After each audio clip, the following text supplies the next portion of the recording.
Excuse me, reporter Karthik ಎಲ್ಲಿದ್ದಾರೆ? Printing section ಅಲ್ಲಿ ಇರ್ಬೇಕು ನೋಡಿ. ಇಲ್ಲಿ ಕಾರ್ತಿಕ್ ಯಾರು? ಅಲ್ಲಿರ್ಬೇಕು ನೋಡಿ.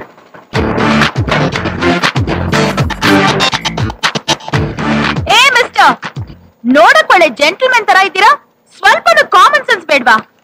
ನಾನೇ Nandini, Carmel college beauty queen. Beauty face ಕಂಡ್ರೆ ಸಾಕು ಪೇಪರ್ ನಲ್ಲಿ ಬರ್ದು ಹಾಳು ಮಾಡ್ಬಿಡ್ತೀರಾ. ಏನ್ರಿ ಏನ್ರಿ ನನ್ ಬಗ್ಗೆ ಬರ್ದಿದ್ದೀರಾ? ಕಾರ್ಮಲ್ ಬ್ಯೂಟಿ MG ರೋಡ್ ಅಲ್ಲಿ ಅರೆ ಬಸ್ಲಿ ಕ್ಯಾಟ್ ವಾಕ್. ನಾನ್ ಕ್ಯಾಟ್ ವಾಕ್ ಆದ್ರೂ ಮಾಡ್ತೀನಿ, ರ್ಯಾಟ್ ವಾಕ್ ಆದ್ರೂ ಮಾಡ್ತೀನಿ. ಅದನ್ನ ಕೇಳಕ್ ನೀವ್ ಯಾರ್ರಿ? ಜರ್ನಲಿಸ್ಟ್ ಅಂದ್ರೆ ಹೇಗಿರ್ಬೇಕು? ಕನ್ನಡಕ ಹಾಕೊಂಡು ಗಡ್ಡ ಬಿಟ್ಕೊಂಡು ಹೆಗಲ್ ಬ್ಯಾಗ್ ನೇತ್ ಹಾಕೊಂಡಿರ್ಬೇಕು. ಎಲ್ಲಿ ಎಲ್ಲಿ ಅದೆಲ್ಲ? ನೀವ್ ಮಾತ್ರ ಸ್ಮಾರ್ಟ್ ಆಗಿರ್ಬೇಕು, ನಾವಿರ್ಬಾರ್ದಾ? ಏಯ್, ನೀನ್ ಮ್ಯಾಡ್, ನಿಮ್ ಅಪ್ಪ ಮ್ಯಾಡ್, ನಿಮ್ ತಾತ ಮ್ಯಾಡ್, ನಾನ್ ಯಾರು ಗೊತ್ತಾ? No stop, non stop. Sorry sir, ದಯವಿಟ್ಟು ತಾವು ಹೊರಡಿ ಸರ್. ಇವಳು ಯಾವಾಗ್ಲೂ ಹೀಗೆ ಜಗಳಗಂಟಿ ಅಂದ್ರೆ ಜಗಳಗಂಟಿ, ಮಹಾನ್ ತಾವು ಹೊರಡಿ ಸರ್. ನಾನ್ ಜಗಳಗಂಟಿನಾ? ನೀನ್ ಜಗಳಗಂಟ, ನಿಮ್ ಅಪ್ಪ ಜಗಳಗಂಟ, ನಿಮ್